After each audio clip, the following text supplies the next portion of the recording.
What's happening, ladies and gentlemen? Acronator here, and welcome to another week of Overwatch case studies. I had to wait a decent amount of time. It's now Tuesday, and I'm recording this for Wednesday, and I'm very glad that Overwatch actually freaking uploaded these codes to the replay viewer, because these two games in particular that I want to review this week, I really wanted to get the viewer. So in particular, the main thing that I want to cover for this, not the entire map of Lijiang, just the first two rounds in particular, but the main topic I wanted to look at here for the Mayhem versus the Chengdu Hunters, I believe this was in the losers bracket of the main melee. The first round of the losers bracket, so it would have been losers quarterfinals, I think? I don't know. It's been a while since I've had to look at a double elim bracket. Yeah, quarterfinal, right? I don't know, it doesn't matter. Either way. So here you have Florida Mayhem versus Chengdu Hunters, Lijiang, like I said. I'm just going to be going over the first two rounds. I'm not going to bother with the last round. Spoilers, I guess if you care, although this game happened like almost a week ago at this point. It happened like Saturday, and this is coming out tomorrow and Wednesday, so that's like almost an entire week for you to figure out who won, but Mayhem does win. The first two rounds go back and forth, and it's actually fascinating. This round in particular being Control Center. Both teams swap a lot. In particular, Chengdu makes the first really interesting swap right after they get to the point. They actually give up the point for it, but I'm just gonna play for now, just let it play out. I'm gonna pause a little bit here and there. Unfortunately, the controls for the replay viewer are completely fucked. I've changed everything so that it's supposed to be like my spectating client in-game, but it doesn't want to do that, so some of the controls might be a little bit unresponsive. Anyways, coming out, both of these teams, actually I'll give them like 2 seconds to, make any swaps. Okay.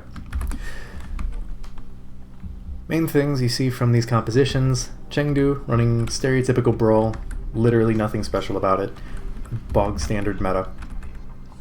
Mayhem, on the other hand, are running, surprisingly enough, the Wrecking Ball composition, which is something that they haven't really run. Generally, OG likes to run that Winston, if anything, but on this map, in the past, they've run the Reinhardt. You know, I think they just wanted to try and out Chengdu, which is really funny to me. The other really interesting thing is that Wacky is on the Pharah, and I don't think I've ever seen a pro try and play Pharah on Control Center. It's very close quarters. Obviously, if Wacky can actually get onto the point and Florida controls the point, then they're going to have a relatively easy time. I suppose Wacky can come over here and shoot from these angles as well. Of course, that means that Slime is on the Mercy for the Mercy pocket, and BQB, having been on the Symmetra, just to TP his team out and then goes over to the McCree of all things. Interestingly enough, I almost would have expected like a Tracer, maybe a Sombra, although Tracer in this case I think would have been more pertinent, just so he can get to the point quicker. But either way, like, they're basically going to be down their McCree for this first engagement, so they're going to have to play it slow, which is, thankfully for Mayhem, something that this composition is actually quite good at. It's very slow and methodical, because it's not like Super Monkey Ball or like a dive with the Wrecking Ball, although this is actually pretty damn close to a dive composition. The way they play it is more like a brawl, though. But that doesn't really even get to happen, because you have Chengdu run up here, scout everything out, they see the Wrecking Ball, they're like, nah, and they take the TP right back to spawn, like, instantaneously. They give up the control percentage, they give up that first fight. So now you have, so really you just have a few swaps. I think it was, I don't think Jinwoo's on the Sombra, no. So it's really just their DPS swapping, for the most part. You have Jinwoo swapping over to the Sombra, and then Leave going over to the Soldier. Realistically, what that is for is the Sombra to deal with OG, and then Leave just wants to outrange BQB and focus down Wacky. Here you have a little bit of a split rotation. I'm going to slow it down because I can do that here a little bit more easily than on a YouTube video. So Leave already getting a lot of value with the Soldier, takes out the Mercy, which is significantly better than the Pharah. OG gets hacked out and dies. I don't think they were expecting the Sombra. Granted, they kind of should have, because they disengaged. And by that point, they should have been able to see the team rosters and live swaps.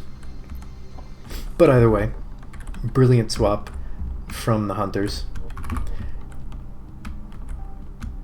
Basically just quick focus fire. Mayhem was completely caught off guard. Yaki, I don't think he swaps off the Pharah, but I think he was just trying to reset. He might actually swap off the Pharah. I don't think he does. No, he does. Okay. I think he plays it again later on in the map. That's why I have the distinct memory of him playing it more. So here you have almost a complete swap for the Mayhem as well. This is the second swap this round, one for each team. So you have Mayhem going over to a more traditional brawl, and what that does is that this is going to make it a lot harder for Liv and Jinmu to find as much value. The Sombra can still potentially find value, but it's going to be a lot harder with Gargoyle. Now, in the front line, not having to worry about protecting everyone because everyone's just going to be together in a tight little ball. So it's going to be a lot easier for Gargoyle to do his job in spy checking and dealing with Jinmu. Liv, on the other hand, is going to have a lot harder time now that there's an actual shield on the side of So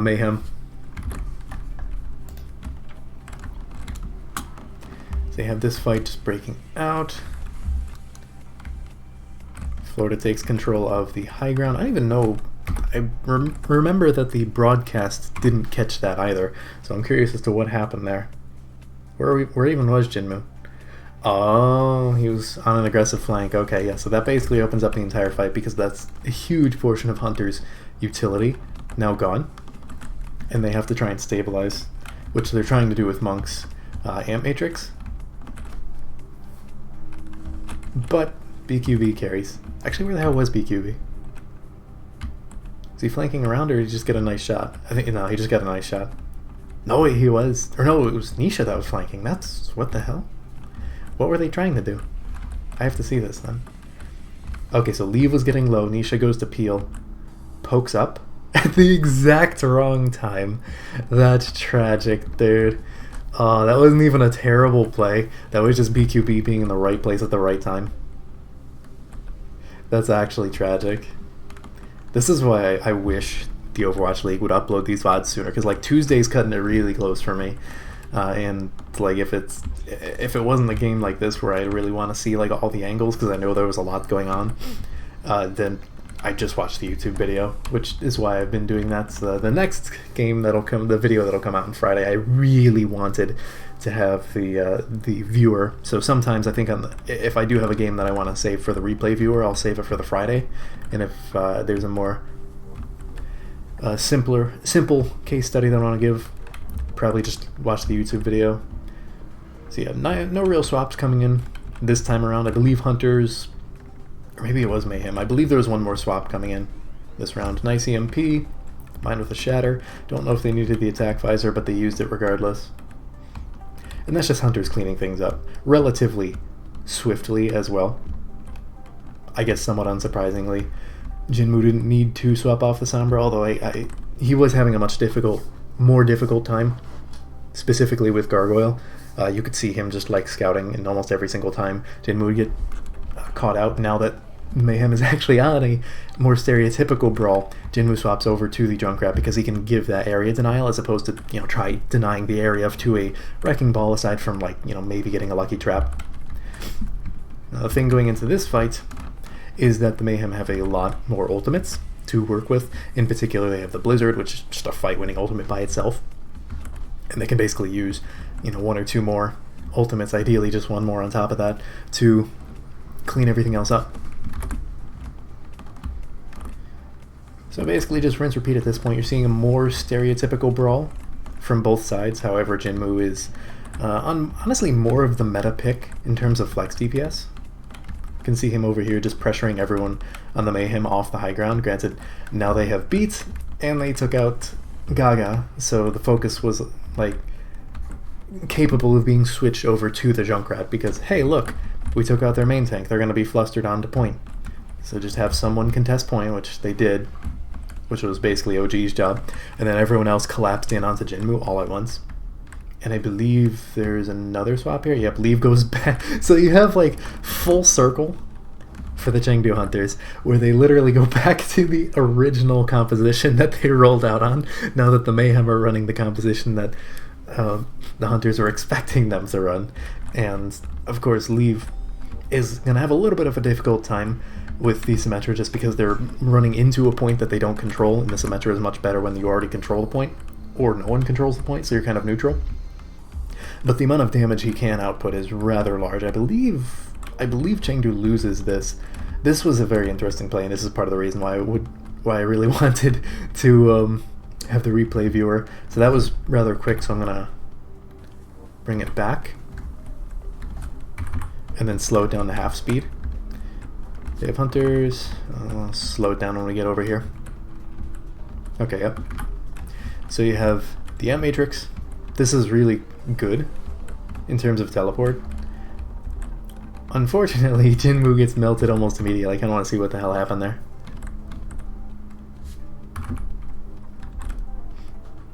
Oh, he was on a flank. He was on a flank. Okay. He was trying to deny the area from the high ground from the rest of the team. Unfortunately, that meant that Gaga and Leave go into the TP alone. Gaga gets out. Leave gets booped by Slime. Both DPS down. Like I've said before, if you don't have any, if you are missing both players of a particular role, you just have to get out. Like, you're not going to win that fight unless it's relatively even. But in that case, like, Hunters just lost Leave and Jinmu, and that was it. So there was no way they were winning that fight. They had 0 damage whatsoever. And then coming into this last fight, realistically, neither team has too much to work with. The one saving grace is that, well, before OG did that, that Mayhem were a lot closer to their DPS ultimates. Yeah, that's basically just OG threading the needle, and Hunters can't even touch. So yeah, we had, what was that, 1 swap from Mayhem and 2.5 swaps, give or take, for Hunters, which is honestly just fascinating. I don't think I've ever seen this season a team swap that much. Yeah, here we go. We have, I believe Yaki goes back to the far, or maybe they just stick with, no, I don't think they'd stick with a May for a Winston composition. Yeah, there we go. Okay, that's why. So now you have, well, actually, I'm going to move forward so I can see their actual compositions, and when the gates open, I'll, yeah, okay. So they're rolling out on that. Okay, yeah, so we see what their actual compositions are now. So Mayhem are running a traditional dive, Sombra Tracer dive, with a Moira as opposed to something like an Ana, or even a Zenyatta if you want to go really far back, but Lucio Zen is not exactly the optimal way to dive anymore, not since like 2017. So that's more or less stereotypical. We've seen a lot of APAC teams run that, and it's kind of cool to see Mayhem adopt that, because we haven't seen too many NA teams opt for the traditional dive. If anything, they go for the double bubble. But you have a lot of APAC teams like Philly, like Shanghai, and I think even Valiant pulled it out at one point where they just went to a traditional dive. And it seems to be definitely viable, although not the most popular thing in the world. Granted, even at the Overwatch League level, as long as you're playing your win conditions correctly, you can almost get away with any composition. There is such a thing once you get to like the contenders trials level of like having a comp diff. You know, anything below that, like the community level, I usually say like it's not really the comp, it's just how they played it. But like at this level, it very much is the comp. Granted, both of these comps in this meta are perfectly fine. And the Hunters kind of going to their bread and butter in terms of these Wrecking Ball compositions. A little bit different from the pure Wrecking Ball composition that we've seen them run in the past, where it's like the Wrecking Ball Diva, but then it would be like Ashe Tracer, Ashe Echo, and then usually something along the lines of like Brigana.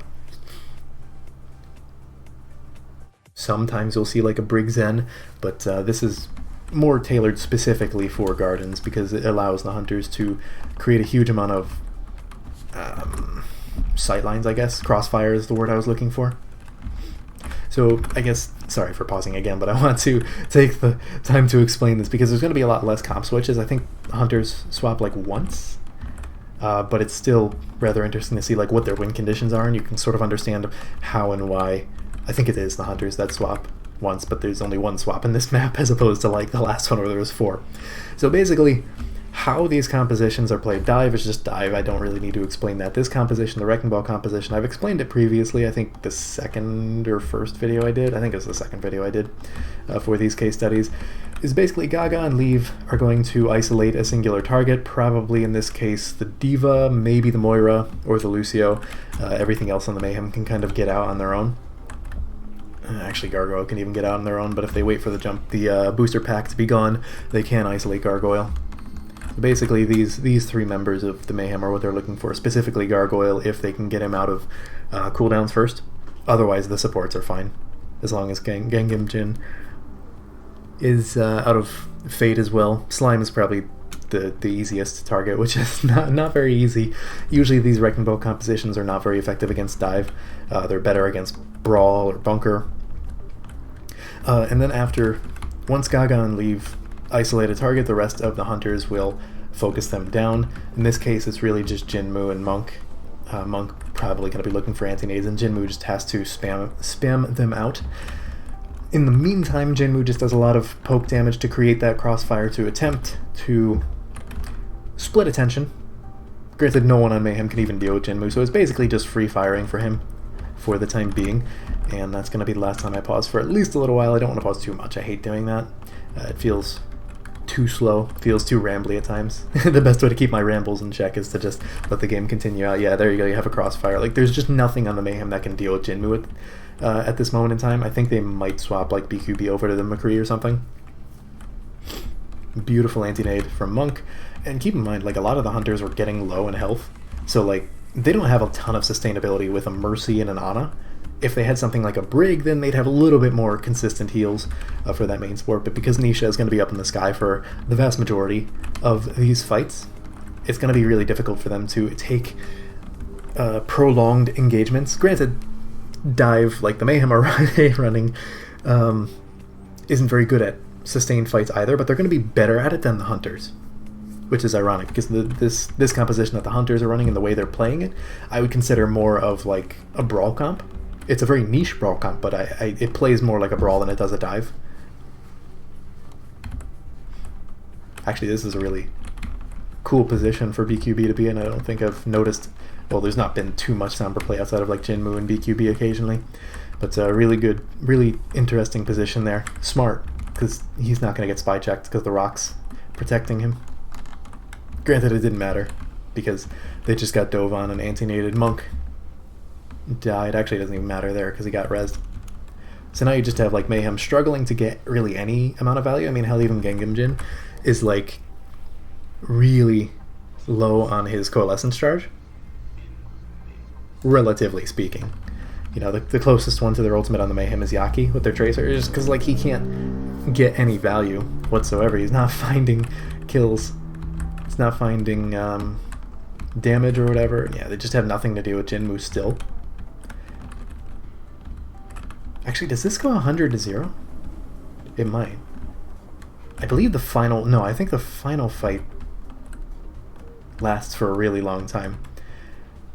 That's actually one of the weird things I've seen about these Wrecking Ball compositions lately, is like, teams like to run the Ana because she's good right now.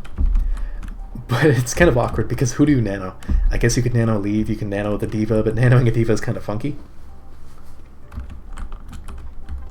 And actually, more often than not, I have seen them just nano the Diva, because like nanoing a Wrecking Ball is not really going to do much. And normally it's the main tank or the hit scan. Granted, they don't have like a hard hit scan here. Leave is the closest thing to it.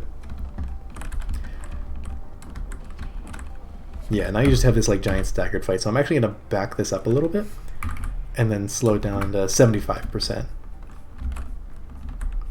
you just have like Chengdu tossing in all of their ultimates. Leave falls. OG falls, so now they're basically even.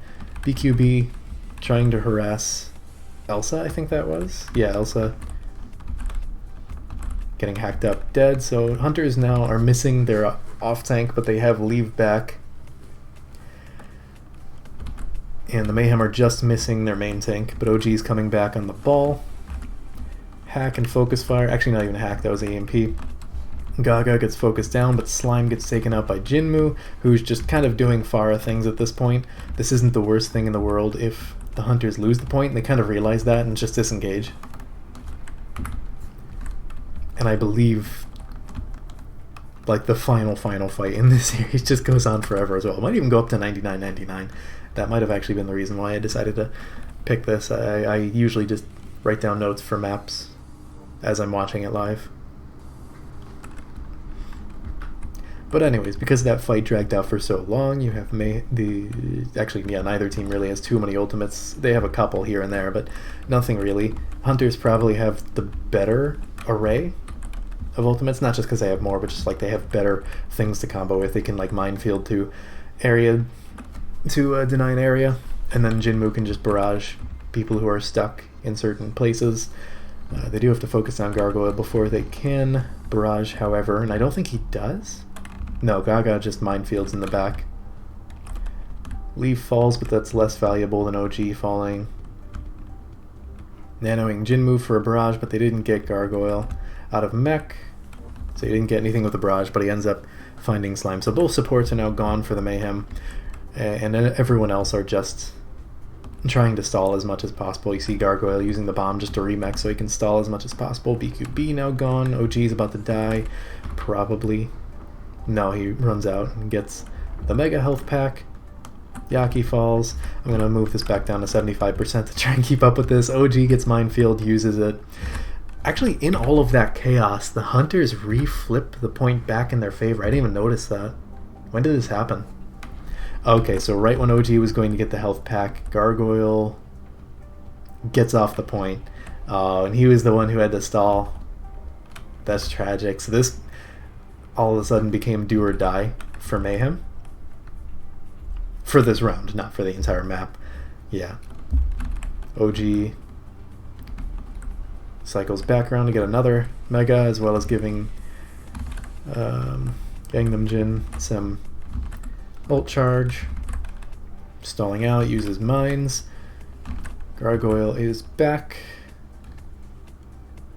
I believe he disengaged to get some healing, but no one can protect the Ana because they just have to stall the points, so the tanks can't do anything right now. Gargoyle is stuck trying to defend, doesn't have bomb to stall out anymore.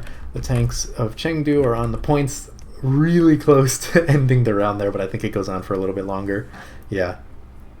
You have like 3 people. EMP coming out, 5-man EMP no less. And the Hunters don't really have anything to deal with that. Nisha falls over here. I think he was just stuck in the window and OG just free farmed him. Leave was still EMP'd on the tail end of it, rather. Slime and Yaki are like the only ones really here. Now OG's back. Yeah, now the focus fire is starting to favor the Mayhem. Point flips back around once again. Except when you look at the ultimates that the Hunters invested into that, all they really used was Elsa's bomb. And that's when they thought it was winnable. So now you have coming into this.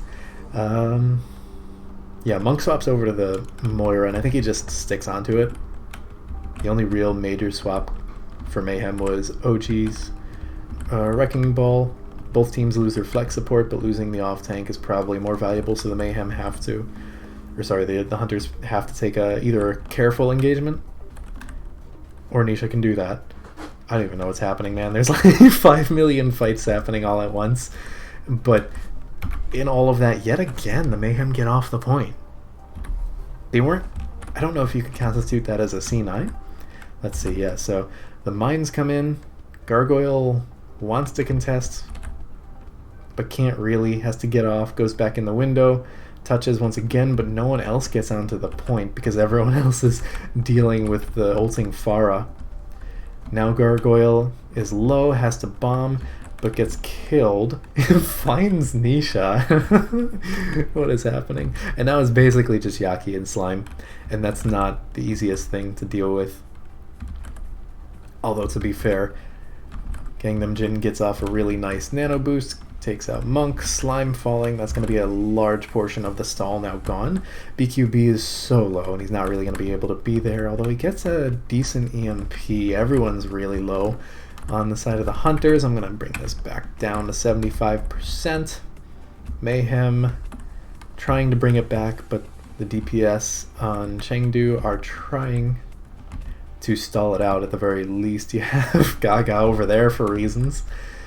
Actually does get the touch. No, sorry, that was Monk that gets the touch. Now Gaga comes back in, somehow finds the kill onto Gargoyle, because Leaf managed to demech Gargoyle. And then Jinmu comes back at the perfect time. This is just ridiculous. So, in terms of the point of this video, I think the first round did a better job of explaining, like, what the compositions were used for and, like, why these teams swap. But there was also, like, minor swaps coming in for the Hunters. You know, you have Leaf getting off of the... Actually, was he on Soldier the entire time? No, he was on Tracer for most of that. Yeah. Basically, like, most of the swaps that came in for both of these teams were stall picks. And you can kind of see why, because, like, at the times that they weren't swapping, they were either, like, in the advantageous position in their fights, or had an ultimate where they're like, this could help us retake or defend, depending on which side they were on.